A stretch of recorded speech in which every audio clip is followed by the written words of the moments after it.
Hey guys, I'm Jake from TodaysiPhone.com, and we got a lot of stuff going on this week, so let's get started. First, you may have noticed that I have donned the national color of Verizon in honor of what seems to be the imminent announcement of the Verizon iPhone.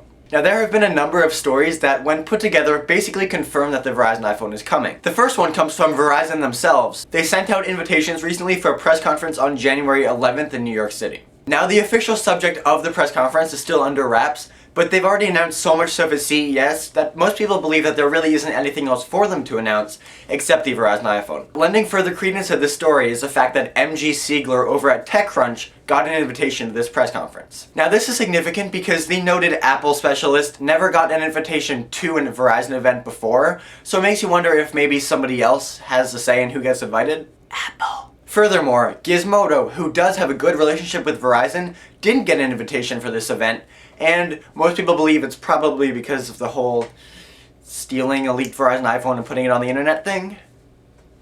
Now, the next bit of news in the Verizon iPhone equation is a story coming out of BGR. Now, they're citing a source close to Apple that says that retail employees have been banned from taking vacations from Thursday, February 3rd to Sunday, February 6th. Now, if you look back to previous iPhone launches, Apple has done this every single time to make sure they can handle the influx of customers at the retail stores. What's more, the article goes on to say that Verizon usually schedules their new phone launches on Thursdays. And last but not least, both AT&T and Best Buy have slashed the price of the iPhone 3GS down to just $50. Is it just me, or does it look like they're trying to get rid of that inventory to make way for a new product? So my theory is that they will announce the Verizon iPhone on February 11th in New York City, and it will go on sale sometime in early February. Now, I could be dead wrong, which would be unfortunate, but I don't think I am. But then again, what kind of theory would it be if I told you that I thought it was wrong?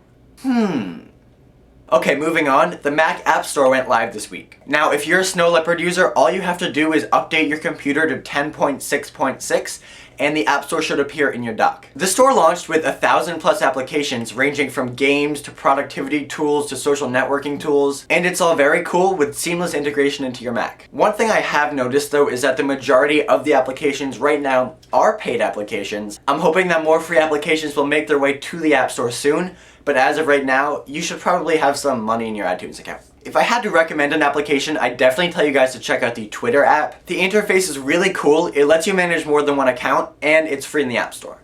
My light is blinking!